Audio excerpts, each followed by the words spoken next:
Everyone, so this is my third video regarding the revision notes of unit 1 for grade 12th. Subject is IT and subject code is 802. So today topic from which I am going to start is relational database. So relational, it means that the values inside the database are related with each other.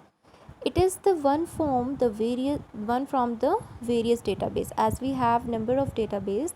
So relational database is one from the types of the database.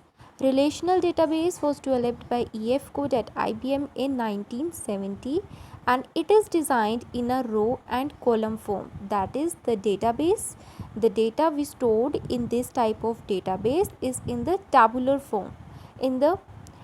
Here in this table employee relation name, you can see that there is a table with rows and columns. So in relational database, we store the data inside the database in tabular form, that is in row and column form. So here you can see that there is a table. So we call table a relation, and the name of the table is the relation name. So here the relation name is employee, and in employee table I have columns named as name, employee ID, gender, salary and date of birth, and the rows starting with the name Neha, Paras, Himani. So these are the rows. So in the relational database, there are following terms which we use for the relation. First is a row is called tuple. So as in this table, there are 3 rows. So we call it tuple. Neha, Paras, Himani, starting with these names, these are the tuple. Column is called attribute. Name, employee ID, gender, salary, date of birth, all these are the attributes. A table is called relation, means a complete table is called a relation, and the name of the table is called the relation name. Now there is data type. Data type tells us the kind of data, means the type of the value. For example, if it is name, so name will be in character form. So this is the data type. Employee ID, it will in numeric form, it means it is integer. So this is the data type, and the data type of value in each column is domain. The number of attributes in a relation is degree of relation. It means that the employee relation, it consists 5 attributes. So 5 is the degree of relation. In the same way, number of rows in a relation is called the cardinality of the relation. So in this employee table, there are 3 rows. So cardinality of relation will become 3. Now there is relation schema, which is denoted by capital R, where capital R denotes the relation name. It means that R stands for employee, and list in bracket there will be list of attributes. List of attributes we have like name, comma, employee ID, comma, gender, comma, salary and comma, date of birth. So this is the relation schema. Now there is relation state. Relation state, in relation state it also includes the tuple. Next is characteristics of relation. So while making the relations, means while making the database, you don't have to take care about the ordering of tuples, that how you have to enter the data in the row, so it doesn't matter. And in the same way, the ordering of attribute is also not important. Next is no two tuples of relation should be identical, means the values inside the tuples should not be same. To make it different, at least one value should be different. It means कि अगर आप tuples में data save कर रहे हो तो वो data same नहीं होना चाहिए. उनको डिफरेंट करने के लिए एटलीस्ट वन वैल्यू 2 टपल्स की डिफरेंट होनी चाहिए, सो दैट यूनिकनेस शो करे टपल्स में. If a value of an attribute in a tuple is not known or not applicable or not available, a special value called null is used to represent them. So while creating the relational database, we can also use null, N-U-L-L, null. So now point is that when we have to use this null value, so अगर आप database create कर रहे हो उस time पे अगर आपको कोई वैल्यू नोन नहीं है तो आप उस टाइम पे वहाँ पे नल लिख सकते हो, NULL. In the same way unavailable value, if a person don't want his or her any detail not to be shown in a database. For example, phone number. अगर आप डेटाबेस क्रिएट कर रहे हो एम्प्लॉय टेबल में, if any of the employee wants that कि आप phone number उसका show नहीं करें, तो उस टाइम पे आप उसके फ़ोन नंबर की प्लेस पर नल यूज़ कर सकते हो. In the same way not applicable. अगर आप एम्प्लॉय टेबल क्रिएट कर रहे हो, आपने उसमें क्वालिफ़िकेशन का एट्रीब्यूट यूज़ किया है, बट किसी एम्प्लॉय ने बैचलर डिग्री ग्रेजुएशन क्लियर की है बट मास्टर्स उसने नहीं किया, तो उस टाइम पे आप उसकी मास्टर वैल्यू में नॉट null value यूज़ कर सकते हो. So these are the some points where you can use null value. Now relational database, RDBMS is a DBMS which is based on the relational model, means relational database management system. it means कि जिस database में आप relational model use कर रहे हो, so that is the relational database management system. So example, Oracle, MySQL, IBM, DB2. So these are some softwares, these are some DBMS softwares which are used to maintain the relational model. Okay, next is relational model constraints. So first is, what do you mean by constraint? Constraint से आप क्या समझते हो? It means that some foundations or limitations, कि जब आप database create कर रहे हो तो डेटा को एंटर जब हम करते हैं उसमें अगर आप कुछ लिमिटेशंस रखना चाहते हो डेटा में, तो उसके लिए हम यूज़ करते हैं term relational model constraints. So first is domain constraints, second is key constraint. So key constraints are further described as super key, candidate key and primary key. Then there is null value constraint, entity integrity constraint and referential integrity constraint. So firstly we will understand that what is domain constraint. So domain means data type. Okay, means अगर आप किसी table में character value store करना चाहते हो, integer means number को enter करने के लिए हम इंटीजर वैल्यू यूज़ करते हैं, करेक्टर्स को एंटर करने के लिए हम कैर डेटा टाइप यूज़ करते हैं. So domain constraint, it specify the value of each attribute must be N atomic value from the domain of attribute. Now in this example student relation you can see that roll number, name, gender.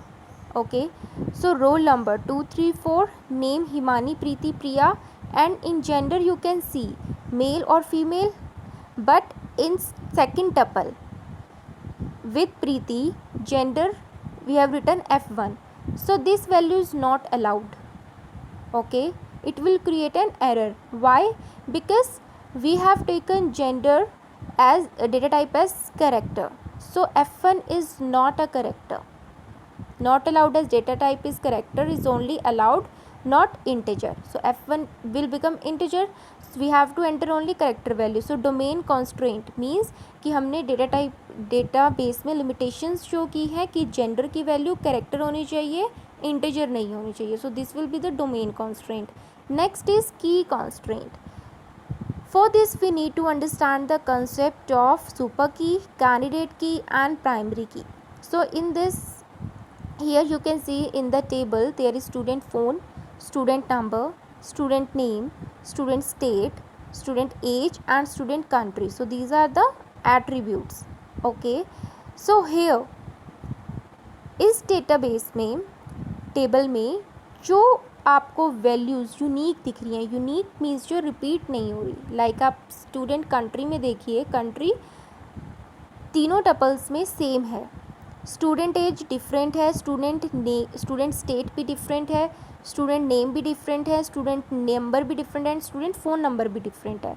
तो super की means कि जो आप tuples में data enter कर रहे हो वो यूनिक होगा जिस टपल में, दैट विल बिकम सुपर की. सो इस टेबल में student phone number, student name, student state, student age and student country हम यूज़ कर रहे हैं. तो आप एग्जाम्पल में ले सकते हो like phone number you know that हर एक स्टूडेंट का फ़ोन नंबर डिफरेंट होगा, and student number this will also be different. So in this case super key unique value, जिसमें यूनिक वैल्यू रिपीटेड वैल्यू ना हो, तो हम स्टूडेंट नंबर को सुपर की कंसिडर कर सकते हैं. In the same way, candidate key. Candidate key means the minimal set of attribute which can uniquely identify a tuple is known as candidate key. So here you can see student number and student phone, ये unique होंगे तो इनको हम candidate key as a candidate key use कर सकते हैं. And एक table में मोर देन वन कैंडिडेट की हो सकते हैं. Value of candidate key is unique and can not be null. The point to be remember is कि कैंडिडेट की एक टेबल में मोर देन वन कैंडिडेट की हो सकता है एंड कैंडिडेट की में not null value means the null value आप use नहीं कर सकते कैंडिडेट की में, बिकॉज अगर आप नल वैल्यू यूज़ करोगे 2 टाइम्स आपने एक टपल में नल वैल्यू यूज़ कर ली तो that will become same, but candidate key में सेम वैल्यू नहीं होनी चाहिए. नेक्स्ट इज़ प्राइमरी की. प्राइमरी की हमें कैंडिडेट की से मिलता है एंड एक टेबल में एक ही प्राइमरी की होता है.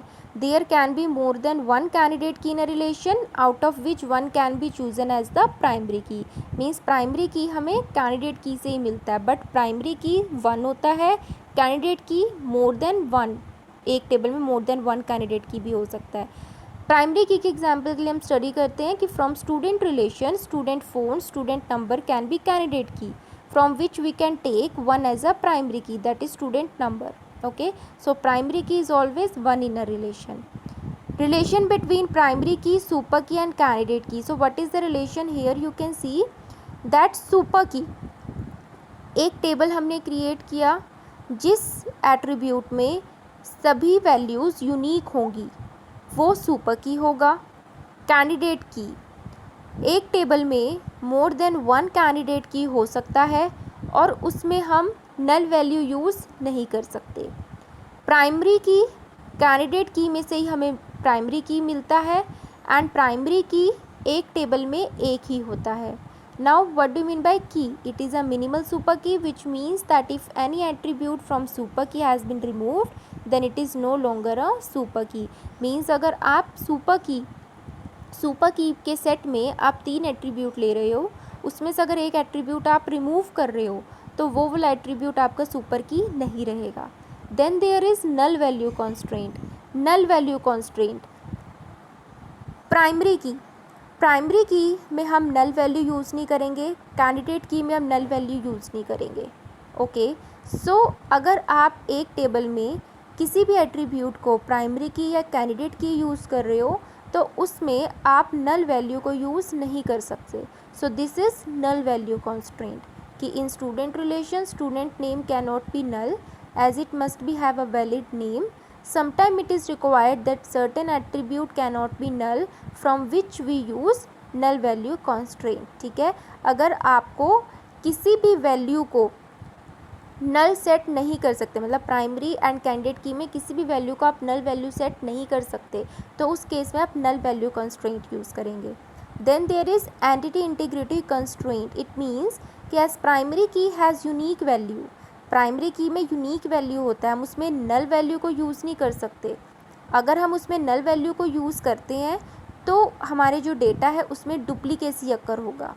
तो डेटा को डुप्लीकेट नहीं बनाने के लिए, मींस डेटा को कंसिस्टेंट बना के रखने के लिए, उसमें डुप्लीकेसी ना आए, उसको अवॉइड करने के लिए हम एंटिटी इंटीग्रिटी कंस्ट्रेंट को यूज़ करते हैं.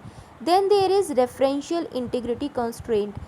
रेफरेंशियल इंटीग्रिटी कंस्ट्रेंट में हम फॉरेन की कॉन्सेप्ट को स्टडी करते हैं. ओके, एंड इसमें हम 2 टेबल्स को यूज़ करते हैं. Like in this diagram you can see first table में employee name, age and employee ID है एंड सेकंड टेबल में आप देख सकते हो employee ID and employee location है. So employee ID is common in both the tables. सो दोनों के बीच में रिलेशन क्या है कि जो वैल्यूज़ आप फर्स्ट टेबल में ले रहे हो एम्प्लॉय आईडी की, वो सेकंड टेबल में भी रिलेट करनी चाहिए. ओके, लाइक एम्प्लॉय आईडी 18 आपने फर्स्ट टेबल में लिया तो ये नॉट अलाउड होगी. Why it is not allowed? Because आपको जो वैल्यूज़ एम्प्लॉय आईडी में लिया वो इंटर रिलेट करनी चाहिए सेकंड टेबल में भी. Referential integrity requires that a foreign key must have a matching primary key और it must be null. This constraint is specified between 2 tables. It means reference from a row in one table to another table must be valid. So here you can see employee ID in table 1 is defined as foreign key. जो first table में हमने employee ID लिया है हम उसको foreign key name कर रहे हैं. एंड इन टेबल 2 इस एम्प्लॉय आईडी को हम प्राइमरी की कंसिडर कर रहे हैं. प्राइमरी की क्यों कंसिडर कर रहे हैं? बिकॉज हमने इसको एज अ रेफरेंस यूज़ किया है. So the value 18 of employee ID is not present in table 2. So this value is not defined as primary key of table 2. Okay, understand that employee ID जो first table में उसमें 18 value को हमने allowed नहीं किया because जो second table में हमने एम्प्लॉय आईडी ली है वो फर्स्ट टेबल की एम्प्लॉय आईडी से हमने रेफरेंस ली है. तो जो वैल्यूज़ हम फर्स्ट टेबल में एम्प्लॉय आईडी में यूज़ करेंगे वो सेकंड टेबल में होना मस्ट है.